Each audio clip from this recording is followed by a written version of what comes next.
I am sure sports. You know me there, from coast to coast representing. I mean, I say this is righteous representing for Omar. You don't know, come get the sports over here from near and far. Boy. Me say I am sure sports, one thing me sure about. When me say sure, that me not doubt. Come get your sports, get it over here. Come subscribe, repost and share. I am sure sports, one thing me sure about. When me say sure, that me not doubt. Come get your sports, get it over here. Come subscribe, repost and share. If me not sure, that me not say it. Know who score, that me not say it. Never know no game play, that me not say it. If me never see no game, me no know who play. For your sports news, better come over here so. For your soccer news, then come over here so. If you don't love sports, still come over here. For the date done, you are gonna love over yourself.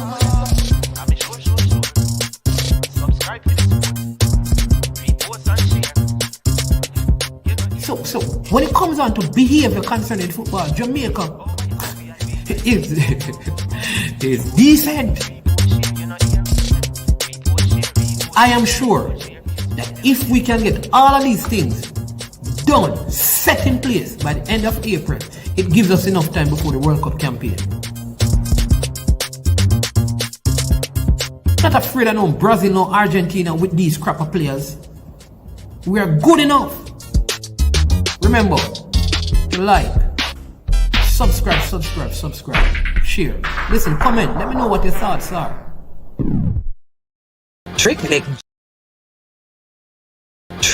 Jerk Marinade gives your meats and vegetables authentic Jamaican jerk flavor. The spices are directly from Jamaica. Spices like jerk seasoning, allspice, Scotch bonnet pepper, fresh scallions, thyme, ginger, and garlic. The key ingredients to a great jerk marinade. 0% sugar and low in sodium.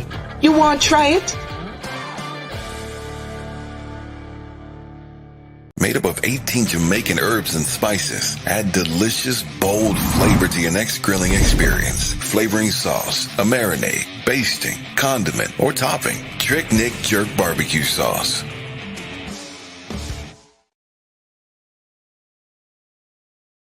All right. Welcome to I Am Sure Sports. I am your host. My name is Man. Yes, and this is going to be a banger.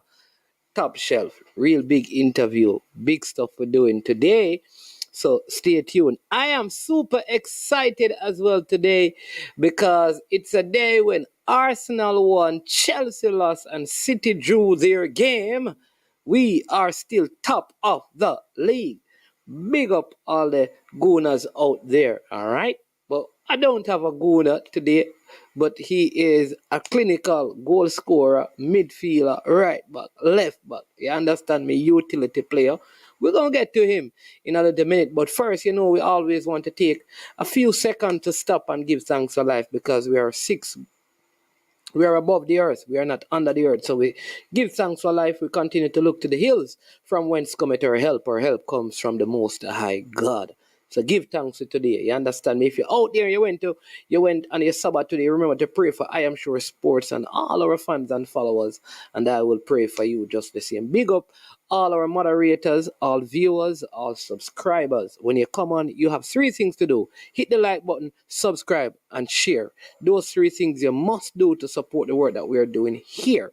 All right. Yesterday was Super Friday, and we didn't get a super sticker or a super chat. Listen, let's make this Super Saturday, right? Send in the super stickers and the super chat. Travis Peso, the man from out west, they say that the west is always the best. You understand me? Big up yourself. Westmoreland, you understand me? You big everybody down at Westmoreland right here now. You know, hold it from Grangeville to Belmont. You understand me? Waterley and George is playing to down Russian, Upper Chantilly and Amity and Stratbogie and Petersfield and Big Bridge and Little London and Paul Island and Lincoln and Mint Road. Where again? Bamboo Walk, Blue Castle. You understand me? But whole heap of places. Big up the whole of the West. You understand me? Bless up on yourself, people. But I have with me today Mr.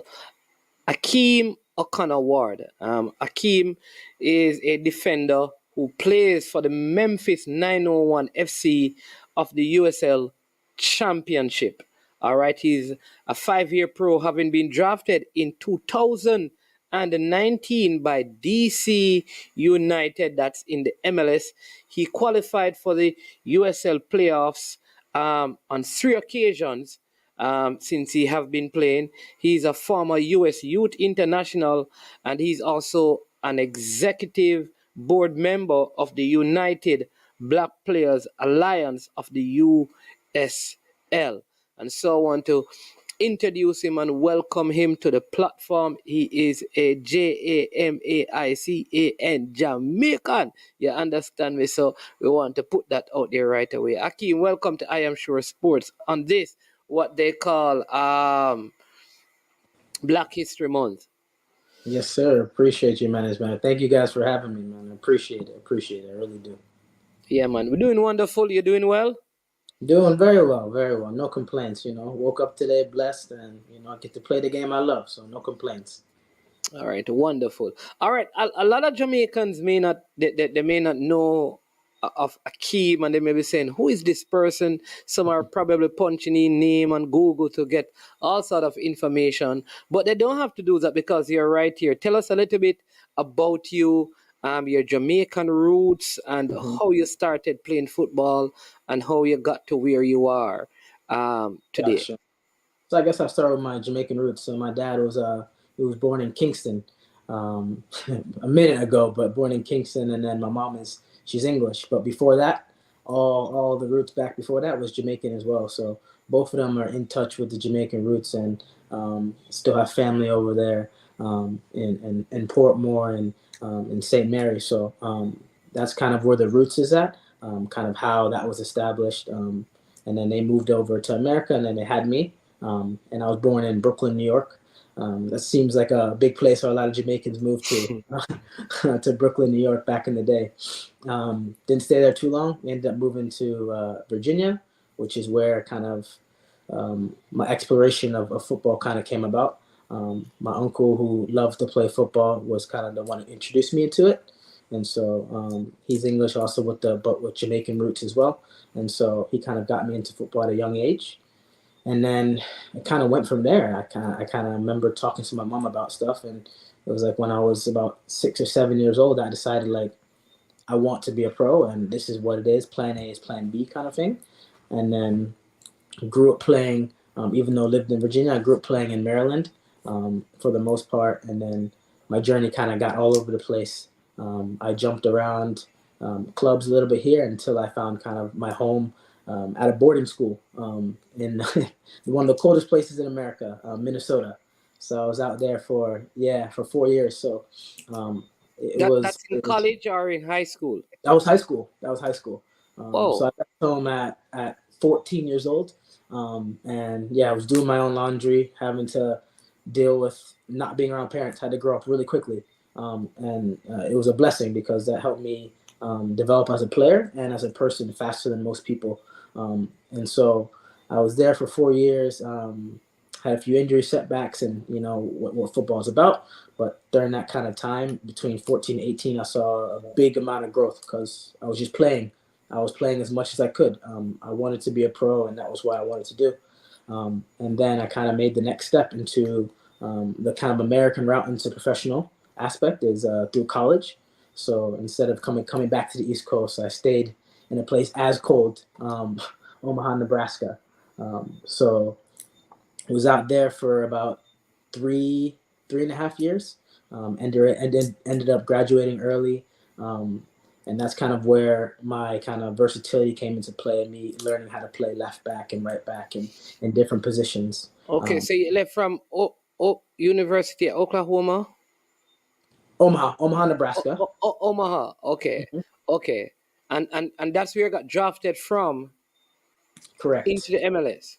Mm-hmm. Correct. Okay. Back to my hometown team, which was DC United. So I actually grew up going and being a ball boy for my coach at the time, who was Ben Olsen, and being the ball boy and as a kid, and that was like the dream of seeing that. And then it kind of came to fruition when I got drafted there. So it was this big full circle kind of story of being able to come back to the East Coast and have my family, watch me play and all that. So, okay, so you got drafted by DC United, What number were you in terms of the draft? I was 14th overall, so that was first round, 14th overall. Okay, okay, all right. So you got drafted. What? That's in 2019. Correct. Did he actually play for DC United? Because didn't Wayne Rooney, sometime in 2019, wasn't Wayne Rooney at DC United 2019 around that Yes, time? Yeah. he was my teammate, while I was at DC.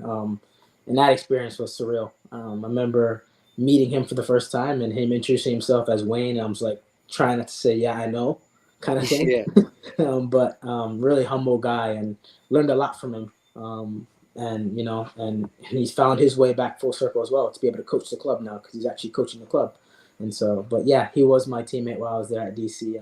It was a surreal experience to be able to play with him. Okay. What was your debut like for DC United, and how long did you stay at DC United? My debut, that was in Toronto. I remember that's the time when Toronto was kind of a force to be reckoned with. Bradley, Altidore, all these big players. And I remember being told, like, you're going to play the right wing back position, and then kind of being switched into left wing back like 10 to 15 minutes before the game. And so this is my first game, and I'm like, okay, like, we have to do the job. So I kind of did what we could on that aspect. And we went, I believe I went about 60 or so minutes and then came off. Actually, Wayne subbed me off. And so was there for that. And then I believe I was there for about 8 months before I was released. And that's kind of where I made my next move to Birmingham Legion down in Alabama. Okay. So you actually moved from DC United to Birmingham, and Correct. they're in the USL Championship. Correct. Okay, why did you make that move? Was it for playing time or just the best opportunity available to you? I think it was the best opportunity. I was learning a lot while I was at DC, but football's football sometimes, and they kind of were a situation where they want to free up a spot, and things. That's how things go sometimes in football. And so the next thing that kind of came knocking on my door was Birmingham, and it would have been foolish for me to turn it down, even though I was in MLS and all that. It didn't. My thing I needed to get was games and experience, and Yeah. they came and wanted to provide that, and I said I'll play. So. Okay, so by this you were playing what position? Right back still, or you had moved to left back at this time, or it didn't really matter whether it was on the right or on the left?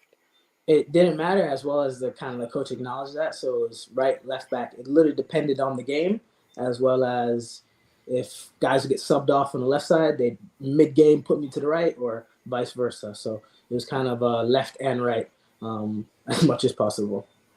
All right. So in all of this, have you ever? I mean, this is just finished college. You're in your 20s, early 20s.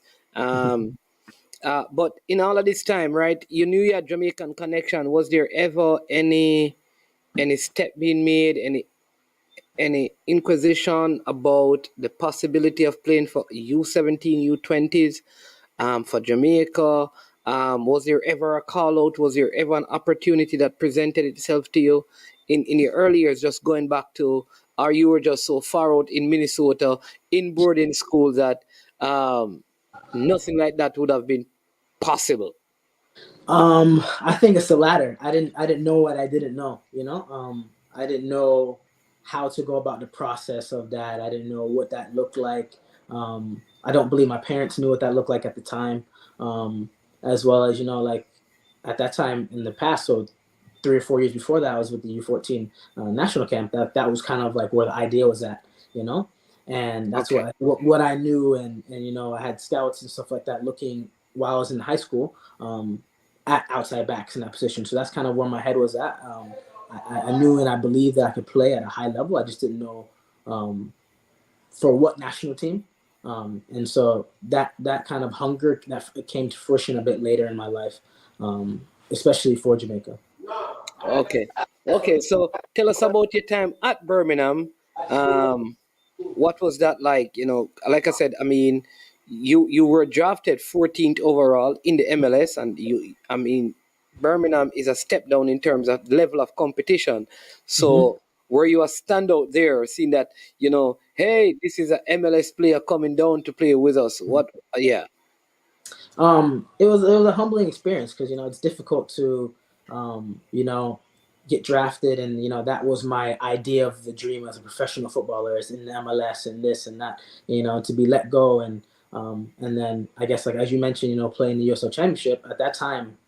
I believed, I was like, man, this is difficult, but at the same time, I knew I had to make the best of it. If I would ever get back to the MLS, you have to make the best of the kind of cards you're dealt. So I kind of was never like, oh man, I can't believe I'm here. I never was like that, and my teammates can attest to that. So it was actually their first year in existence. So they kind of needed a spark, and I was able to provide it at the right time, which allowed us actually to make the playoffs in their first year.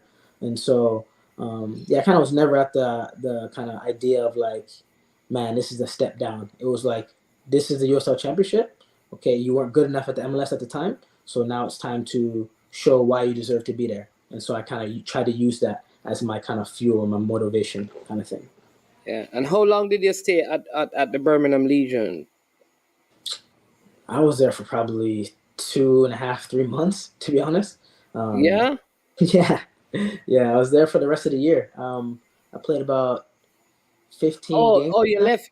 So you left DC United in season and finish out the season at Yes. Birmingham. Yes. That's Yes. yeah. So usually, Okay. So once the season was finished, you didn't re-sign with them? Mm-mm. Okay, where did you go from there? So from there, I actually went on trial with San Diego Loyal in the USL Championship, and I think some people may know, but Landon Donovan, he's the owner of that team, and he was over there at the time. And so it kind of for connection purposes, as well as like the idea of changing up my scenery. I've been on the East Coast, and I've been in the cold Nebraska. I also wanted to play in the Western Conference, kind of thing. And so this was in 2020. I went out there, and about 1 week or so in, I was like, yeah, I don't know if this is working out. So I actually made a few phone calls, and people called me, and ended up finding a situation which I believe was better for me at the time. So I ended up going to North Carolina FC when they were in the USL Championship. And so I came back all the way back to the East Coast and signed with them. And then kind of COVID hit that year, and that year was just a mess. So. Yeah. Okay. What about the person who said, man, young player, he has been to DC United, he has been to Birmingham, he has been to San Diego, he has been to South Carolina, right? 4 teams in such a short. How do you say to them, no, it's not a matter of quality.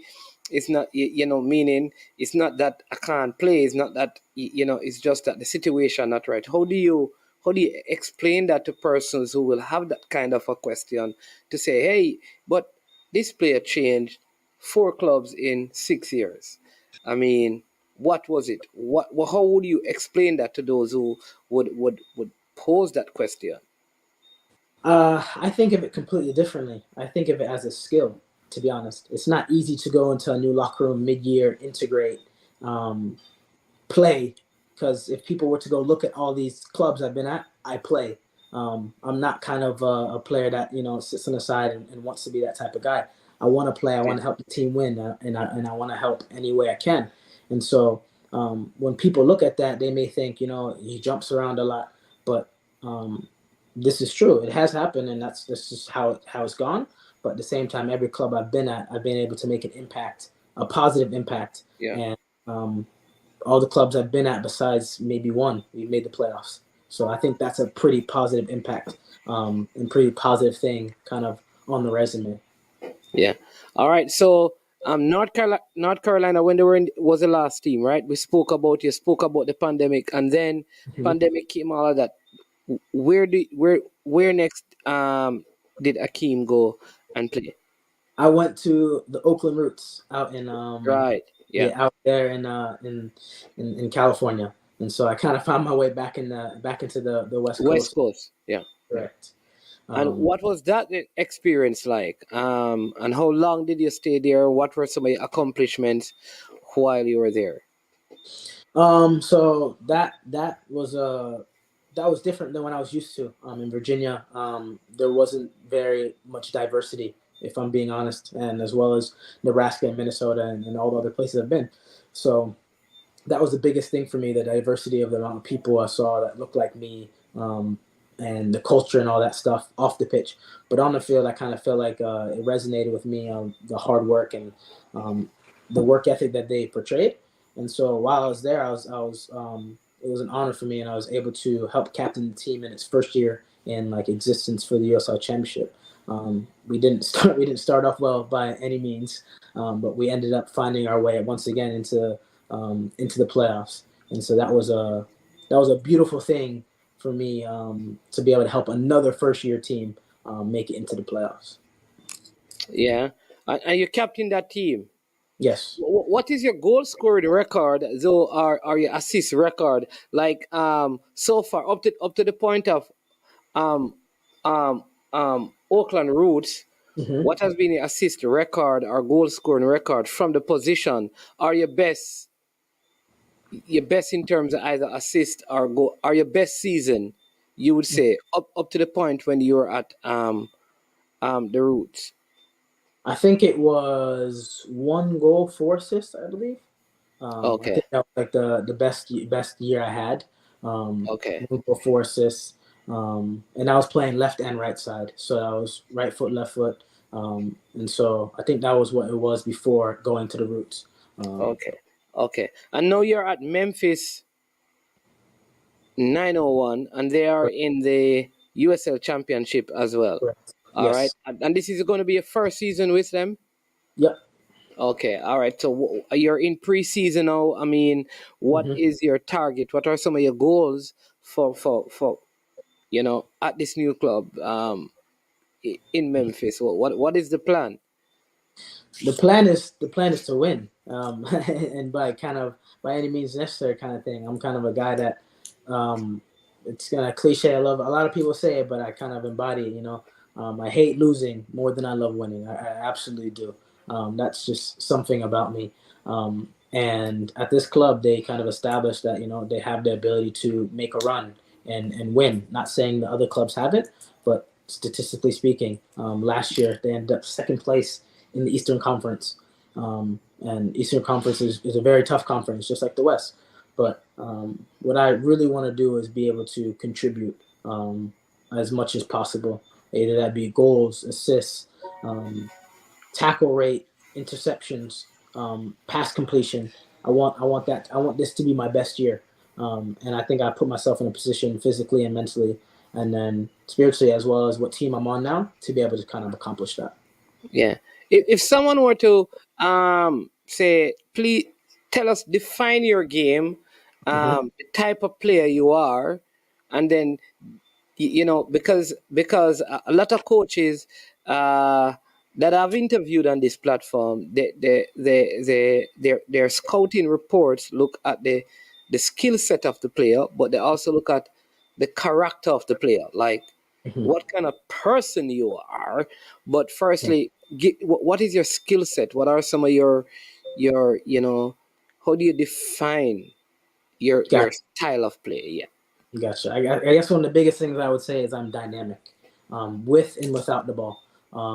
Quick, both-footed, ability to be able to beat people 1v1, get balls in, but I also have the ability to kind of be an inverted defender where I can get inside. So I'd like to say that I'm technical, and the biggest thing I can mention is being able to play with both feet. That's been one of my biggest assets, and something I've recognized is that not many people have that ability to do it. Left foot, right side, left foot and right, at a high level. And so I think that's one of the bigger things to kind of harp on, as well as my athleticism. And then I'm quick to tackle. I love to put in challenges and defend and win my battles. Yeah, and then coaches will ask, hey, like they would say, management, tell me about the character of the player. Who am I bringing into my dressing room? Who am I who am I recruiting? Tell me about the character of this player. Now, yeah, in terms of your footballing career, Mhm. what is your football character? Well, yeah. I think if people played against me, how they kind of describe me and how and what people will say about me in the locker room is that I'm intense, and that's a good attribute. I'm not some guy that's gonna be disrespectful, rude. I have respect for my teammates, but at the same time, I have a certain intensity about me that kind of drives me every single day to win and try to be the best I can. And so I know people always say, they work hard, but I have a different type of mentality and drive that was established at a very young age, and which allowed me to be a pro. Um, but I would say, I'm also a very good guy. Off the field, I'm quiet, love to have jokes, and I'm a good person. I would like to think, and I enjoy, hanging with people, and I'm a down to earth guy. But when it comes to on the field, I'm no nonsense.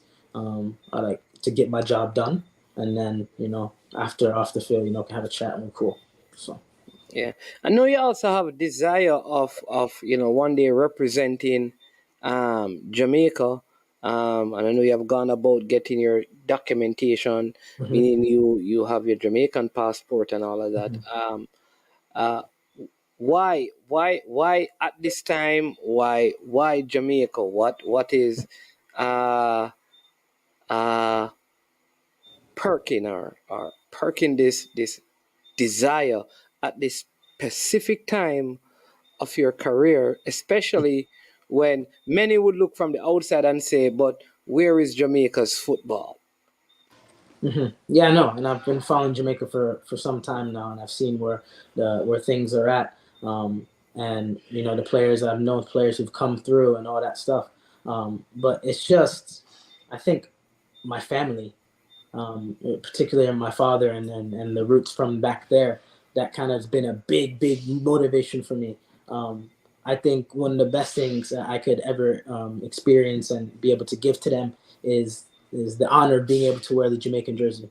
I don't think anything would make them prouder, especially for myself. And like we mentioned back in the past, I didn't know what I didn't know at the age of 14. I would have loved to start the process earlier, but I think God's timing is everything, and being able to kind of hone in on the time. And I feel like this is the time where it's the best to be able to kind of make myself known.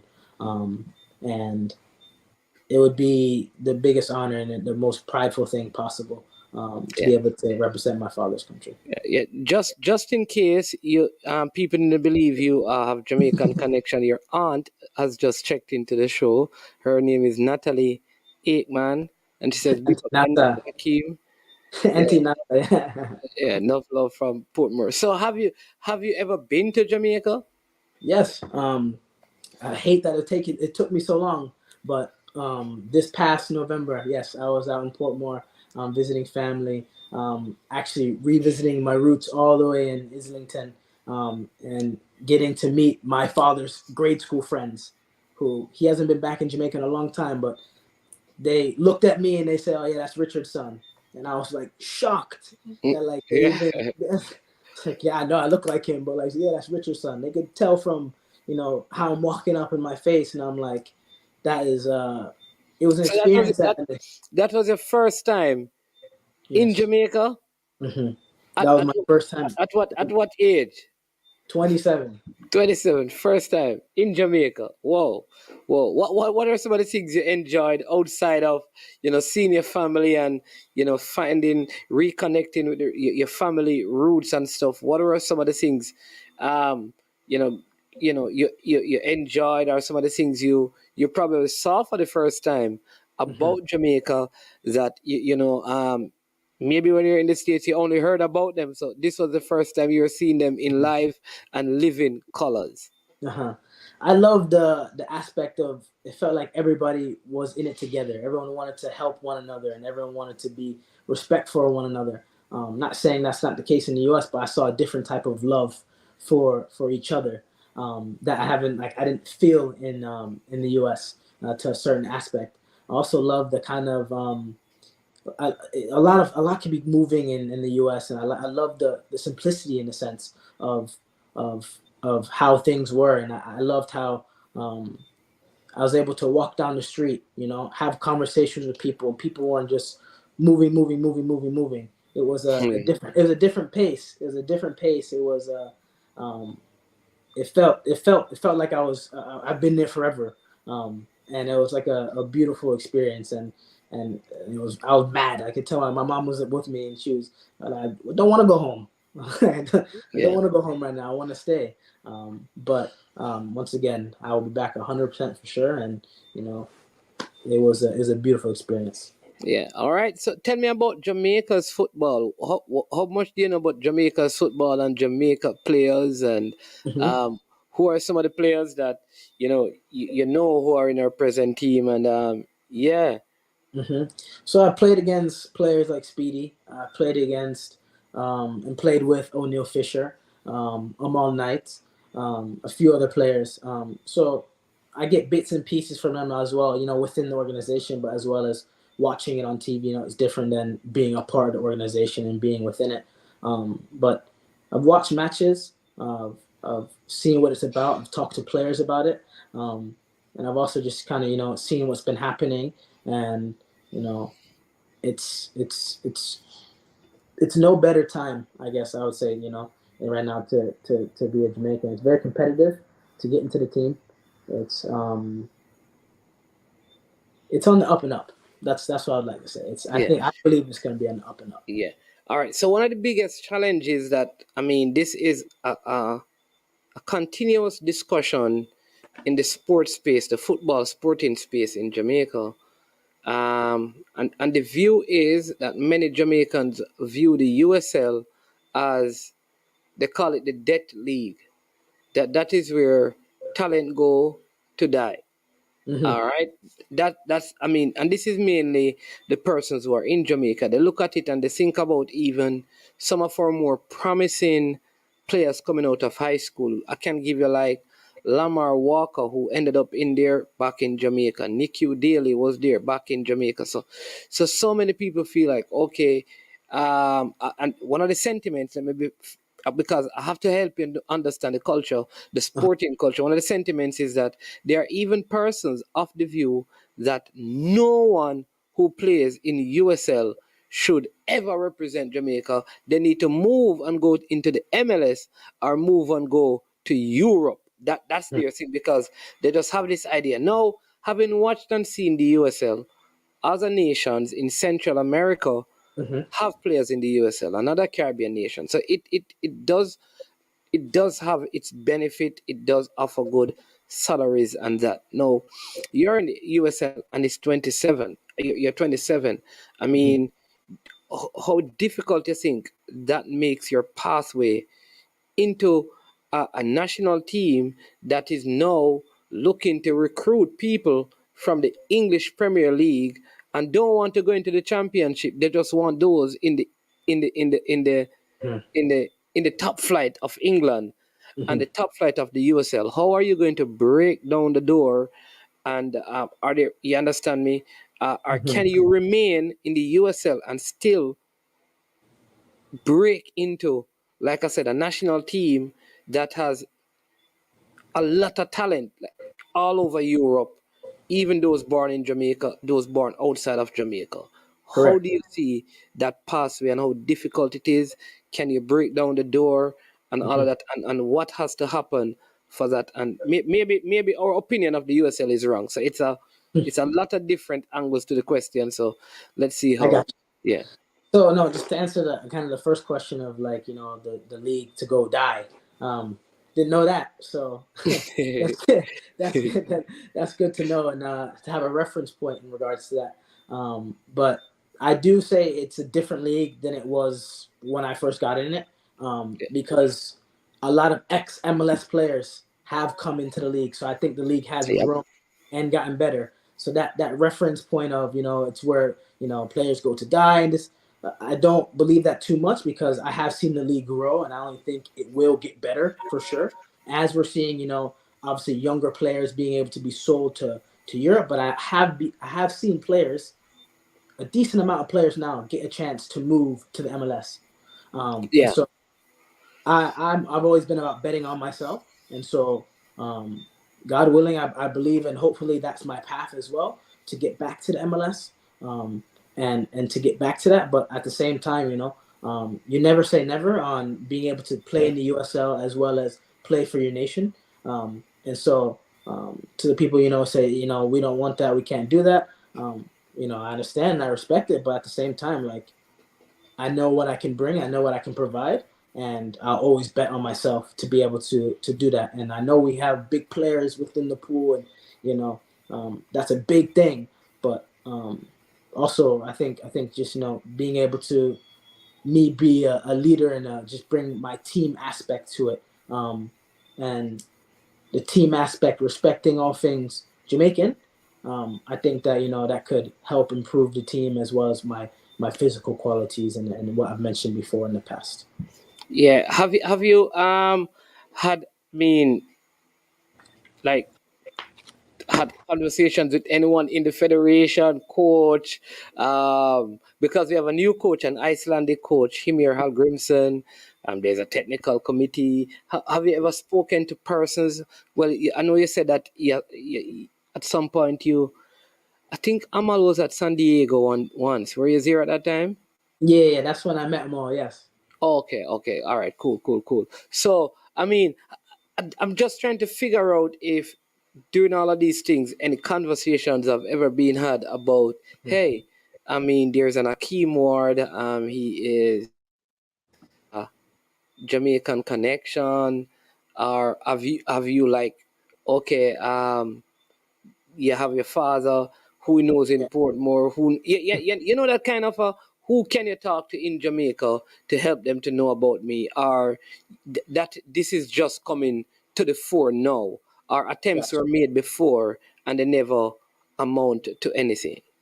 From my knowledge, attempts have been made before. My agent spoke to Okay. the previous coach, and nothing came to fruition. And there was obviously a Oh. changing of coaches, and so benefit of the doubt, mix up something. But like my Yeah, answer to the question is, have you spoken with people? In the sense, I'm just saying the new coach, hopefully not yet. yeah. So that's Okay, I see. I see. So this is not like, oh, I'm going to reach out. There has been attempts before, but nothing came of it. Okay. correct. Yeah. All right. And I see Rudolph Steiner too is a coach down this side. He says any player can get a look in, but they must fit in the national team system, which is Hal Grimson sys- system, and he is the coach. And Pesa here says Kevin Williams, it's his choice, meaning um, for me, Hal Grimson have that decision to make about players from all the various leagues with Jamaican connection, because the comment before that, Kevin was asking Travis Spencer, 27 years old in the USL and wanting to rep Jamaica, what's your opinion? So it is, I can tell you that just to understand the culture, that there are many persons. I don't agree with it, because you're not defined solely by the league you play in, right? Sometimes there are many other factors that positions you in a particular league, and the league or even a team. It not because a player presently plays for Southampton means that he's a no good player. They're at the bottom of the league. So in the same way, we can determine a player's quality by the club they are playing in. We can determine a player's quality by the league they are playing in, because there may be many other factors that limit moves. And you think about earning power, you think about family, you think about just the opportunity that presented itself. So there is part of the argument that says, listen, everyone deserves an opportunity, because the league don't define your quality. But just to let you know that there's going to be the argument that I see Manning's man, interview a man a 27-year-old and he won't come here for Jamaica and he play USL. Them man ever go in the them man ever go in England. Just giving it because yes, you know, when we don't take our medication, we say all kind of crazy things. That's just Jamaica. I hope you experienced that when you were here last time. That Nah, 100%. when the Jamaicans get up in the morning, if they don't have their mint tea and their fever grass, their personality change, right? You have to ensure that they have their herbs in the morning. But Yeah. but I see an next one here from Eagle Republic. It says, a player is not defined by the league he plays in. Because he says, which is what I just said. He says, I've seen trash in the EPL. Which is true. Which is true. I've seen people in the EPL and I'm wondering, no, how did they end up there? And then you see an ex-player in the USL and you're wondering, what is this man doing here? Why isn't he in Europe? Why isn't he in the MLS? Why isn't he in one of the top leagues? But again, there are many other factors sometimes that surround that. But how do you feel about that? Can you deal with that? I mean, because if you heard those sentiments, I mean, what would be your response to sentiments like that? I just look at it as the glass half full, not half empty kind of aspect of. I know people will have opinions. 27 USL, I know, and I agree with you. Kind of that the league doesn't define what a player is, who they are.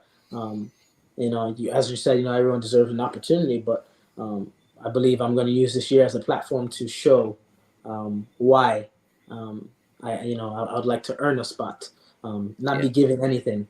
So I didn't come on here to believe I need to. No, I came on to let you know who I am, and I'm going to earn a spot, and that's how it's going to go. Yeah. Listen, I think that is good. I always tell people, listen, all you can do is play the cards that you have been dealt. Mm-hmm. You just leave the rest out there, and if you play them well, you have to just be whatever the outcome is. I've given this my all, and that's it. And I hope persons will be listening who can begin to look and watch and track. I know I have some videos of you, but sometimes with these videos, the audio is not owned by the person who made the video. So I don't know. Somebody's asking what position you play. They may have just come on, so you can go ahead and respond to that. I play left and right back. So he uses both his left and his right foot. All right. So I'm going to see our next uncle here. that's the uncle I was telling you about, the one that got me into football, Uncle Patrick. Yeah, he got Yeah. into football. Yeah, Uncle Patrick back in the day in Rosedale, Brooklyn, New York. I bet he can't play football. I think he's still out there. Left foot swinging. I think he's still playing, man. You think he's still playing? I think he is. He loves the game. He's a big Palace fan. All right, so I'm going to see if I can play a couple of the videos, and let's show the people some of your highlights, so they can have they can see you. So here we go. I think so. Let's see. I'm going to play this one first. Give me a.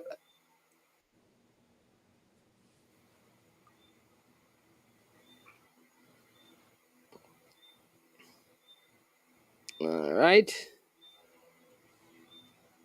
Let me do it this way. I'm going to do it this way. This is going to be so funny how I do this. All right. This is. Are you gonna mute it? Are you gonna mute it? You know what? Because I don't think the audio is necessary. I don't think they need to hear the audio. Fair enough. Yeah, because the audio is just music, really. So I don't think they need to. Yeah. I agree. Yeah, so there we go. So let's.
You seen it?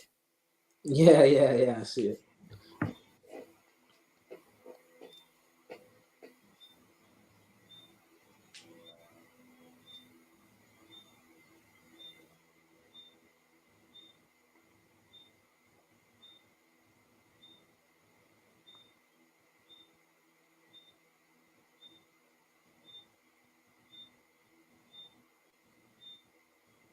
Ah, there we go.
All right.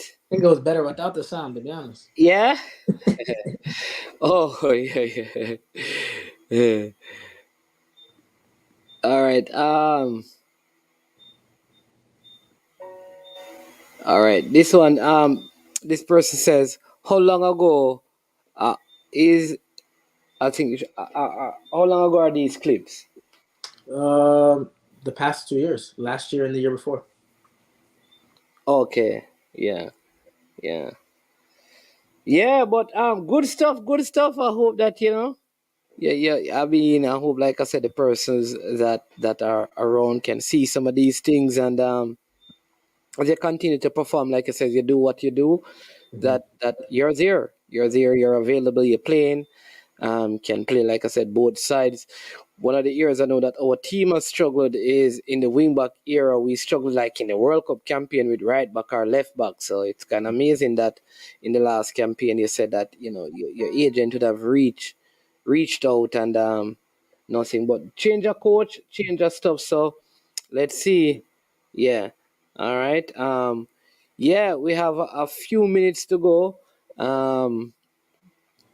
See, let me see. I think I have someone who wants to jump on and join the stream because we have around 7 minutes. So persons, listen, for those of you who have watched this, you need to share the content so others can see Akeem. You understand me? Yeah, just share the stream with others and also hit the like button. How tall are you, Akeem? 5'7". 5'7". Okay, okay. Not very tall, but you can hit the ball well. Good leaping Part, ability. part of the part of the job. Have to get it done. Yeah, part of the job. Yeah. Yeah. But we have, like I said, we have someone who wants to join the stream. I'm going to give him some time to come on. Um, yeah. But these are some of the players. Yeah, some of the players we have that have gone there. Christopher Pearson, Lamar Walker, Jamali Wade, Speedy Williams, Malik Howell, Malik Foster, Peter Lee Vassell, and so many players we have had in the league. All right, we have Naz here. Naz, welcome to the show. Evening, Mines. Evening, Akeem and viewers. How's everyone doing? How we doing, boss? I'm doing good, boss. Yeah, I hear that, man. I hear that. So, yeah, for those that don't know, not being biased, but yeah, I'm the agent of Wardy, Akeem. Just want to say, Akeem is a good lad. He's got some very good traits and good attributes, not only as a footballer but as a person, which I think is the most important thing what our national team needs. Myself growing up there in Jamaica, I have a fair idea of the culture, what our people is about, and how we go about things when it comes down to football. And most recently watching like the Netflix program, I think it's called Captains, about our World Cup campaign. I can specifically remember Andre saying we don't need the most talented or the biggest talented players. We need players who are going to fit into our team or our system. And I think more than anything, apart from Akeem's versatility and his experience, I think that's a big thing that he would bring to the table for people who don't know. And Akeem is probably being a little bit reserved about it, but I will say he's a leader. He's a leader of men. He knows how to bring cohesion to a locker room. He knows how to get a team across that finishing line, so to speak, like, in America they say the playoffs, and he's done that numerous times in various different difficult situations. I think that is crucial more than just what can a player do in terms of using the football. Well, without the football, what can you do? That's the important thing. Yeah. I think someone Clayton here, former standout at Howard University. Yeah, says can't he attend one of the camps when they call again? But I think that because the camps you're in preseason, so that would be a very difficult thing because you're in preseason, and your season start in March as well. March 11th. Yeah, March 11th. March 11th, which is a few weeks from now, meaning you guys are probably playing a lot of games in preparation for yeah, and then you have the cup. The cup is also in March. The Open Cup is in Open April. Cup in April. Yeah. Beginning of April. Mhm. Yeah, so that would be very difficult. Huh? Waddy's ready to go. Waddy's ready to go. I mean, You're not wrong. he's ready to go. He's ready to go. Like he's got Yeah. his passport. When years ago when this conversation first came up, one of the things, he'd spoken with family about was, citizenship, etc. He's spoken to me and I said, dude, get your passport, man. And he's gone away and he's done his thing. So it's not as if like he's showing an interest and he's not ready, so to speak. You know what I mean? Was it very difficult to get the passport? Because I mean, we have heard about so many delays and lengthy issues and all kind of problems and stuff and years and months and days and can't get passport and many players miss tournament because they can't. Was it a very difficult? What was that process like for you? No, it wasn't too difficult. My mom helped me with it, and then it was getting documents of my dad and stuff like that, and then just filling out the paperwork, the necessary paperwork, getting all the photos and everything that was needed, like standardized, and then the process was pretty smooth, It took around 6 months. Around that, yeah, around 6 months. It wasn't anything super crazy, but like it was just getting it done. That was the biggest hurdle, because I didn't even know that could have been a thing back in the day, because I would have gotten it earlier, but yeah. Okay. Yeah. Now, is there anything you want to add? No, best of luck for the season, Woody. You're a leader. I know you really want to do well with your new team and try and win the playoff. The USL Championship. I know that's top of your list, and you've got a few derby matches coming up and a few of your fellow Jamaican. Yeah, I've sent a beast over there, I've sent a beast over there, His name is Trayvon Reader. I know. So I need to see when you go up against him, He's a wily one, If you can stop him, you're good, man. We play against Oakland. We play against Oakland in March 25th. So yeah, March 25th. And guess what? And you played for Oakland. That will be a good game. It's gonna be interesting for sure. If he plays on the right and he picks it up, I'm telling you, he's cutting on the inside and no one can take that ball off his foot. And if he plays on the left and he picks up, no one. So I don't know. I want to see that matchup. You understand me? Because I know Trayvon, he's not going to lose that ball. He's either going to get past here or you're going to have to foul him. No. Okay. I'm just kidding. No, that just helped. That's fuel. I love it. As Wardy knows, he's one of mine as well. So yeah, it's gonna be an interesting matchup. All I say now is, Wardy, please do not injure my players. Yeah, I know you love a tackle. Yeah, it's football, but obviously you have my, I'm speaking to you here, Yeah, ball man, never both. So we've got high hopes for him. So yeah, please don't injure my player, dude. I mean, where do you want to go? USL is where you want to be, or you're hoping to get like a bigger move before you probably get into your 30s. Like, is there? Are you fine? Yeah. No, I want to get back to the league, and the league being the MLS. That's always been the goal. I felt like I didn't have a fair shake.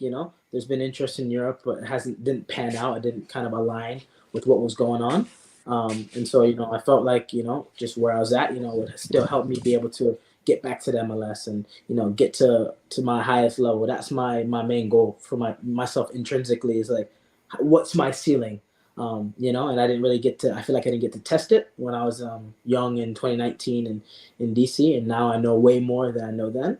And, I think I have way more to contribute than I did then. So, yeah, COVID was a downer. Everyone experienced that, and it felt like Yeah, because you got rough. Yeah. drafted 2019 and then you had 2 years of pandemic basically. So the first 2 years of your career were interrupted, um, needless to Correct. say, by the pandemic, Yeah. Yeah, but Yeah, like you mentioned, those are the cards that you're dealt. So it's not really everyone experienced something, and I wish it was different, but that was the realist aspect of it. So it's just kicking on and doing something and making waves this year with my team, and then achieving my personal goals, and then God willing, be able to get back into MLS, and obviously the goal also for me, soccer wise, is to be able to represent Jamaica. So that's where I'm at. That's where I'm locked in on, and so.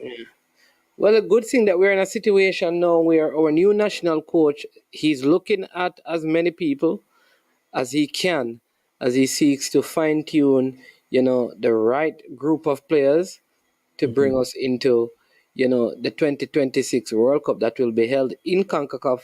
It will be in the States, Canada, and Mexico. So, I mean, I wish you all the best, and I hope that the powers that be, as they hear this, they'll watch you, and as your performances get better day after day, game after game, that like many others, you'll get an opportunity. And like I said, we're not defined by the league we play in.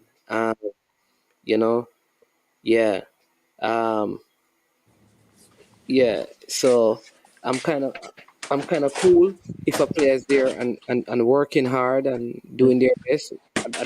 What I don't want is a player just okay. I just want to stay here and don't leave here. But you have desire of getting back where because, like I said, you didn't get a fair shake. Um, and so I'd love to do that, see that. So keep on putting in the work and yeah, and it will come, it will happen. But how did you meet Nas? I mean, that's the final question, and then we'll end this one today. How did you Nah, meet? Yeah. this one no was this cursing, one. no cursing word. Nah, Yeah, no, of course, no, of course. yeah. Mannings is a pastor. No cursing. No, so it was funny. Just like how you mentioned, Amal. That's why I met Amal out in San Diego. So I was kind of in between agents at that time, after DC, and I ended up was like just having someone, kind of represent me, whoever was bringing me a deal, kind of thing. So somebody got me the opportunity to go on trial. So I went on trial, out in San Diego, and I just didn't like how things were going. And Amal was cool, and I just felt the obviously Jamaican connection, and it was just we gravitated toward one another, and we were just hanging out and cool. And we were in the car, and he was on the phone with Nas, and I'm just in the back, just like, yo, I don't get this, that, like, what's going on? Did it like basically just like trying to figure out like what's going on, because I thought like, yo, I can play here, this, and that. And the coaches just told me, like, maybe they offered a contract, maybe a different route, And Nas is on the phone to Amal like, yo, who's that man in the back just ripping and ranting? And he's like, oh, that's my boy. Yeah, he doesn't have an agent, And so literally, we got connected through Amal, and I ended up going on a phone call with him and recognizing that we had actually family friends in common. And so I was like, man, I think everything happens for a reason. And when we got on the calls, it felt like it was not a conversation between a player and an agent, like just official kind of speaking like that. It felt like it was, he was seeing me for more than just a player, and that's a big thing for me. And then kind of our synergy kind of aligned, and who we are as people aligned. And I was like, yeah, this is the guy. He's good people, man. And so. So yeah, that's kind of how it went. It went from me kind of just being an angry. He saw me at my worst, to be honest. Yeah. He saw me at my worst, but but being family friends, he left that because our uncles know each other, and so they are childhood friends and all that stuff, and they still keep in good touch. But yeah, that's kind of how it started. It's for the funny little story. Yeah. All right, listen, man. Very good conversation. Really enjoy my time. Speaking with you, I want to say also a big thank you to Naz for helping to make this connection happen. Here's what I want to do, right? So all the persons who are watching, here's how this thing works, right? We want many people to see this video, hear the story, to see the clips, to see the highlights. How does that happen?